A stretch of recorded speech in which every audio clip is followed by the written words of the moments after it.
My name is Maya. I run a studio in Soldiner called Pottery to the People. We teach pottery lessons here, and I produce my own pottery. We also have a membership here where people can practice on the wheel and make their pots.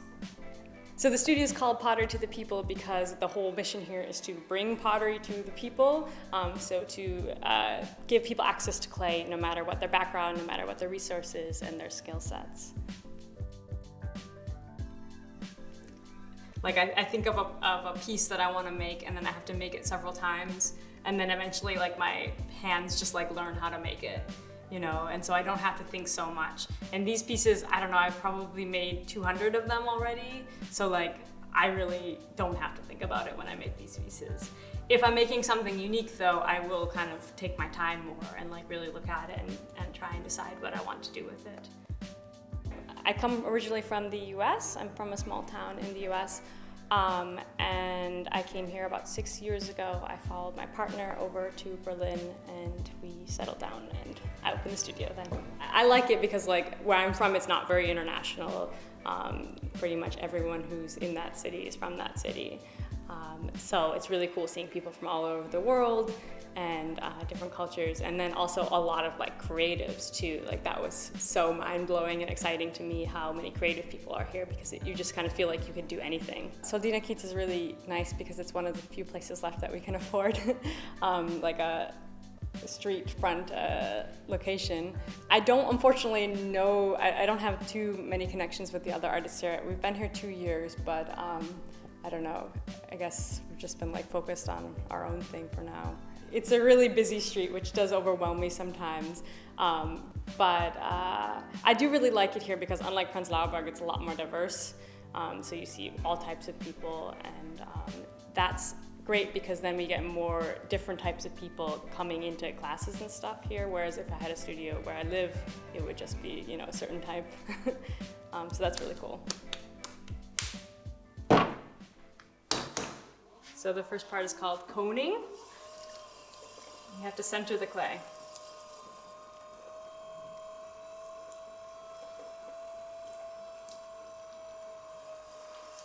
It's really important at this point to get everything perfectly centered and balanced. I got started doing pottery kind of not a direct route. I did take a class in university because I got my degree in fine arts.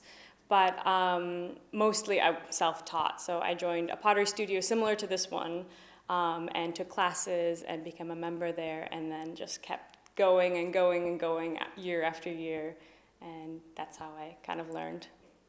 I love ceramics because it's like this ancient thing that humans have been doing forever. I think it's really cool to be, you know, making art out of something that you're using every day and that's so like integral to the human experience. So yeah, I just love making things that are just so intimate and close to people.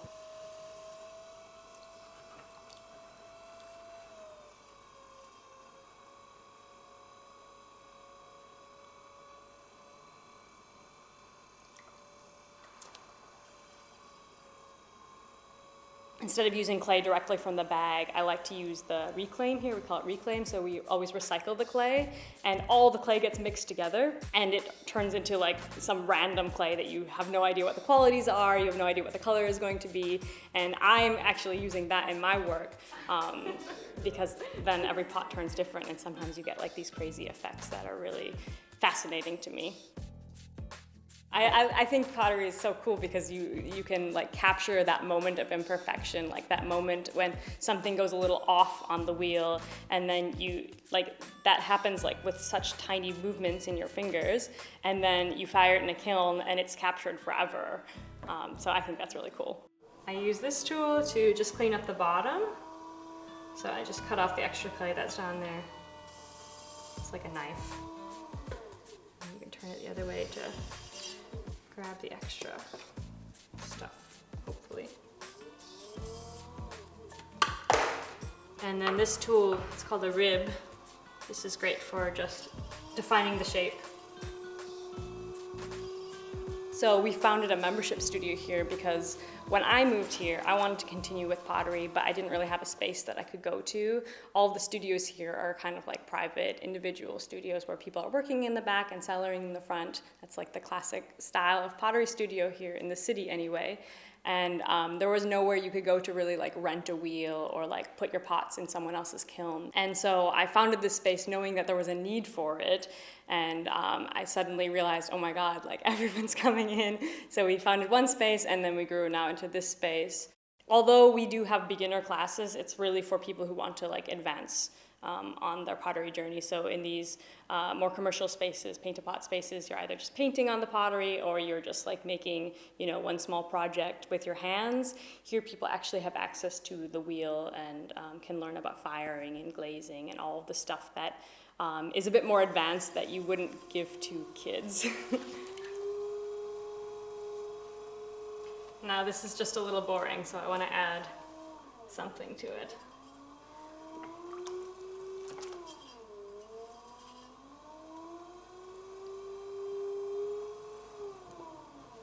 And this guy cuts off the pot. So.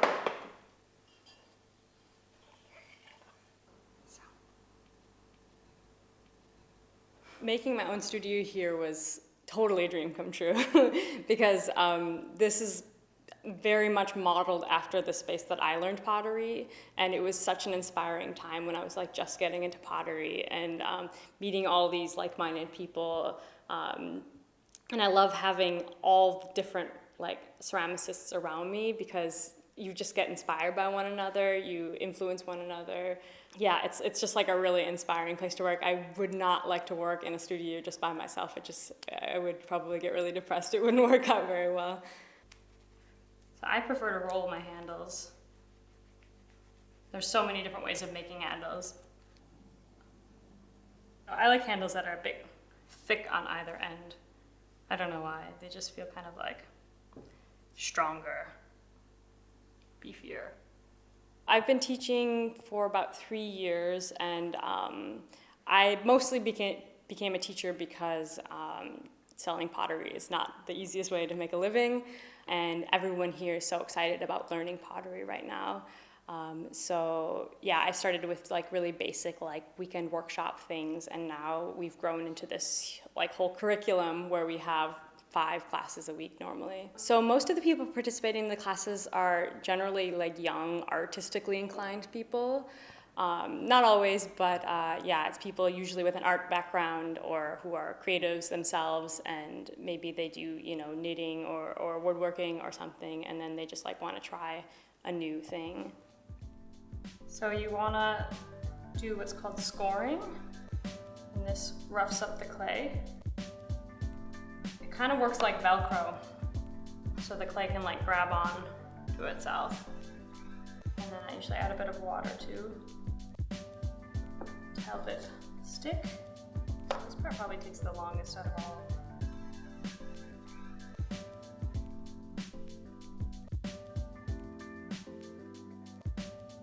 Corona had a huge impact on the studio, mostly because we were closed for a big part of last year. It was really hard when we were closed because, you know, how do I support this space? But on the other hand, it led me to branch into another direction, which is pottery kits. We call it the take-home clay. And it's like pottery that you can, or clay that you can buy, make stuff at home, and then people can bring it back here for the glazing and the firing. So now everything's drying out in the kiln room in order to go into the kiln for the first time. So here everything is ready for the first firing, which is called the Bisque Firing.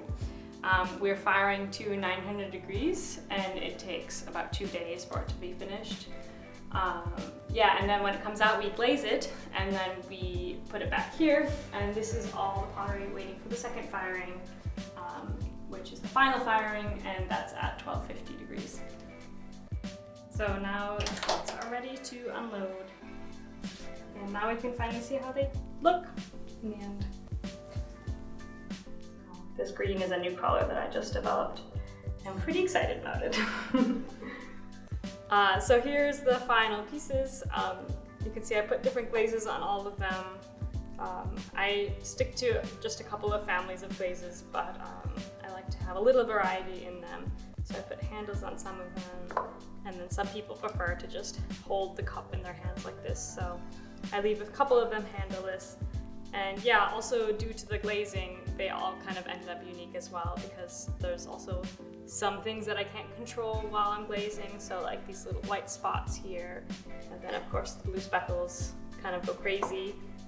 So I mostly sell my pottery online, but we also have sales here sometimes, where we have like a big pop-up shop kind of event.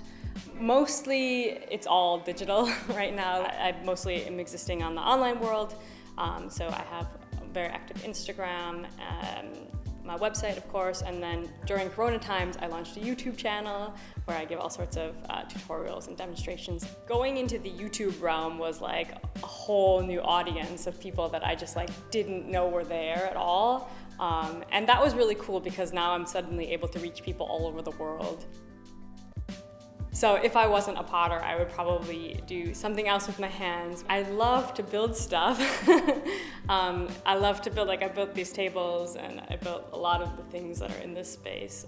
I really love working with my hands, and I think if I didn't be a potter, I'd probably be a carpenter.